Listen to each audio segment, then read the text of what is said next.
Good morning, it's Monica Dubé. I'm going to do the reviews of lessons 65 and 66, and I'm reading it from A Course in Miracles. And this is actually the review of two very important lessons. And if you get these two lessons, you can go through your day very happy. And that's the whole purpose of this, is to release you from all conflict so that you can walk the world being happy and at peace with yourself and with others. And that will create a world that works. So lesson 65 says, my only function is the one God gave me. So that is your function, is to be free, because God gave you freedom, joy, happiness, and peace. Let me read it. I have no function but the one God gave me. This recognition releases me from all conflict, because it means I cannot have conflicting goals. With one purpose only, I'm always certain what to do, what to say, what to think, and all doubt must disappear as I acknowledge that my only function is the one God gave me. Now, what does that mean? Well, your function is to be happy. That's the Course in Miracles' main lesson. Your function is happiness and freedom. And if you get that you actually are already given that in your creation, that God created you as a happy, lighthearted being. You know, if you look at like a 8-year-old playing in the water, like I did all day yesterday, they just totally naturally very joyful, and they just have so much fun, and they're not worried about what other people think. They are actually in a state of total joy. That's how you were created. Each of us was. And we forget.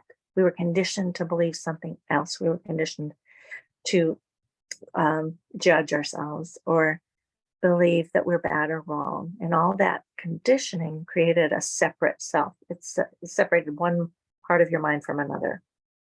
And the Course calls it, the fall from grace, or the schism, or I don't know if it uses those words, but it's basically an illusion that you could have separated from your creator. It's not possible for you to be separate, because ideas leave not their source. That's one of the main tenets. And that you are this light of the world, and this light of the world brings peace to every mind through your function, which is to forgive yourself for believing in the dream. That's it. It's that simple. Now, I know it's not a simple thing to practice all the time if you're in conflict and you have some kind of, we also have a tendency to make that conflict very real and believe it and live in it, and then try to meditate your way out of it, or fix yourself or improve yourself. And I keep saying over and over and over, you don't have to do all that, because you already are the whole self. You already are the self you're looking for. So go deep enough inside yourself and find yourself, and forgive yourself for believing that you could be two selves. It's not possible to be two selves. If you really think about it, right? Can you be two selves? No, of course not. You can be you, and then you can be a you that judges what you do or who you are. But that's not possible, to be two selves. So your perception of this, of whatever you're experiencing, is just perception. It's not reality. Perception comes from conflict. It comes from conditioning. So you have the purpose. Your only purpose is to heal that, or be free of it, or accept, really just recognize it's not possible for you to be separate. Okay. So how do we do that? Well, you accept that your happiness and your function are one, that you don't have to work hard at it. You're also having to let go of what you made up about yourself, the thoughts and beliefs of not enough, or you're always asking for far too little. Give up the idea of littleness, lack, suffering, scarcity. And that's what I'm on a roll to do, to help people with, mostly in this year, in the second half of the year, is the scarcity idea. Because so many people are struggling in scarcity ideas, and ideas of lack, ideas of fear around money and inflation, and the 1%, and where the rest of us are suffering. All that's a construct, and it's made up to keep you in lack and suffering about it, right? Because you keep perceiving that that's true and telling yourself that that's true, and Granted, it seems to be true. I get it. It certainly does. But it'll never be fixed externally until you accept that, oh, those are my thoughts. And I can change those thoughts. I can give up that idea of being separate. Okay, so 65 is my function, is the only function, is the one God gave me, which is to be free and happy. And all doubt must disappear as I acknowledge that my only function is the one God gave me. I don't really have a separate function. I can make one up and make it real and say, yes, but I want to get there and get this and get that. And that's all fine. Go for it.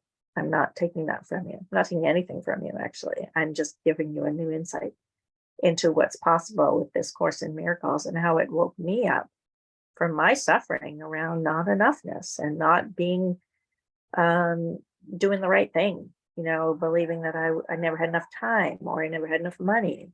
Those ideas were going around in my mind for my, I think it was 30 years of my life. And then suddenly I gave it all up.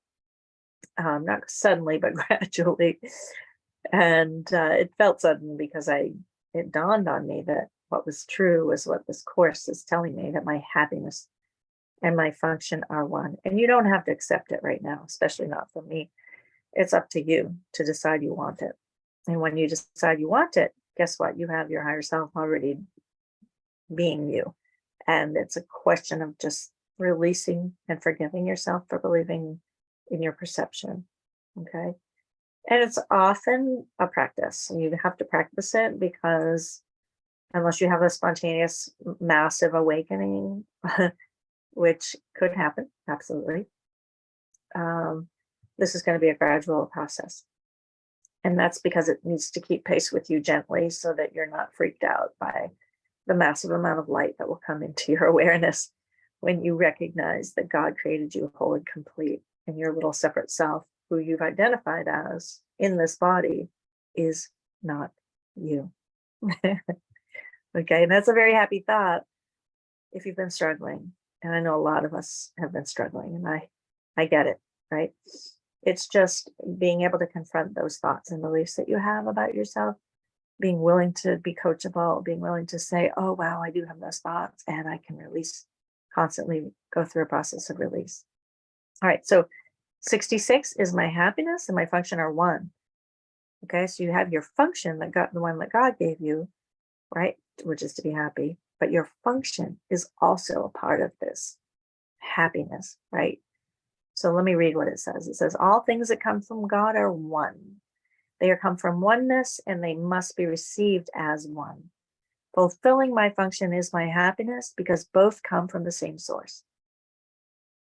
Right? Your happiness, your function come from the same source. It's already given you, it's already complete and whole. There's nothing you can do about it if you don't believe it. Right? It doesn't matter if you believe it or not, except you won't experience it until you do. So we're working with your belief system to help you to let go. And I must learn to recognize what makes me happy if I'll find happiness. This is critical, this sentence. I must learn to recognize what makes me happy if I would find happiness. So we find happiness, we seek happiness in lots of different ways and lots of getting things, relationships, buying a big house, all of these material and worldly ideas, no problem. Just, is it working? Does it really bring you eternal happiness? And you've got to look and be honest and say, wow, I got all that. It didn't totally make me happy. I liked it for a while. It was great. But the total happiness of knowing who I am and that I am the light of the world and that there's nothing I need to do to change myself, that comes from a deep going within and finding myself and asking myself, who am I? But who am I? Right? Ramana Maharshi's practice of who am I? That I have all these thoughts and beliefs, that I have these desires for more all the time. Who am I? Asking the questions. Who am I with the one that keeps wondering and searching? Who is that self? Yeah, find out. This will bring you to that place of really finding out. So some useful forms for specific applications of this idea are: this cannot separate this, whatever you're in conflict about, cannot separate my happiness from my function. The oneness of my happiness and my function remains wholly unaffected by this, whatever your conflictual situation is, or your thoughts, your beliefs, your fears, your doubts, right? Your attack thoughts, which is in lesson 23. I can escape from that world of attack, by giving up my attack thoughts, that world of perception, right? Perception is about separation. It's about feeling separate and trying to heal that separation. But it ultimately can't be healed because it's not true. It's just not true. So the healing is the release of all the beliefs that come up when you're looking at the idea and seeing, oh, I judge myself here, I judge that person, I'm feeling guilty and wrong. I feel like I've made something up that is affecting me and the rest of the world. And that guilt and that shame and all of that that comes from those thoughts is the result of it. What's the result of my thoughts? Do I want them? The only question you have to ask ever is, do I like it? Do I like what I've made up? Am I happy with it? Yeah. So nothing can keep you from your happiness except your own thought about it, your own just judgment, your own illusion of yourself, your own illusion of what other people do or say or believe, when in fact, it's still all going on in your mind. This is still your mind that makes it all up. Okay. And your happiness and your function are one. So you don't have to be trying to churn away and figure it all out. Who is doing that? Ask yourself. Just stop for a minute.